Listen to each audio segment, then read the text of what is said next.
છોટાઉદેપુર નવાપુરા ગોલવાડામાંથી આજરોજ માં આદિશક્તિના દર્શનાર્થે છોટાઉદેપુરના માય ભક્તો માતાજીના રથ સાથે પગપાળા અંબાજી જવા રવાના થયા હતા।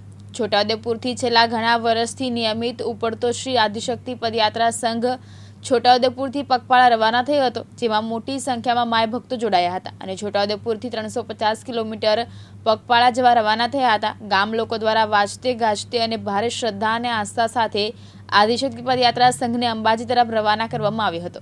સંઘ અંબાજી ખાતે ભાદરવી 11ના દિવસે ભક્તિભાવ સાથે ગબ્બર ઉપર માં અંબાના દર્શન કરી અંબાજી મુખ્ય મંદિર ખાતે ધજા ચડાવી ભક્તિભાવ સાથે દર્શન કરી પરત ફરશે।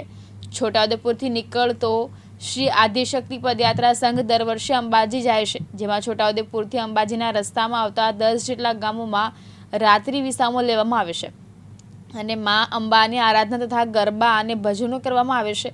વખાણવાળા એક વાત તો એ છે કે હાલમાં ઉપડતા સંઘમાં યુવાન યુવતીઓ પણ જોડાય છે અને આદિશક્તિ માં ભગવતીની આરાધના કરે છે। પદયાત્રીઓ બોલ માળી અંબે જય જગદંબેના જયઘોષ સાથે અંબાજી તરફ રવાના થયા હતા। શ્રી આદિશક્તિ પગપાળા સંઘ અમે છેલ્લા 11 વર્ષથી સંઘ લઈને જઈએ છીએ છોટાઉદેપુરથી અંબાજી, આશરે 150 જેટલી સંખ્યા લઈને તેમ ધૂમધામથી જઈએ છીએ, તેમ આ વર્ષે પણ અમે ધૂમધામથી જઈ રહ્યા છીએ। તો નગરજનોના આશીર્વાદ આપવા માટે અમે ગામમાં રથ ફરાઈએ છીએ। અલ્કેશ તડવી, દિવ્યાંગ ન્યૂઝ, નસવાડી, છોટાઉદેપુર।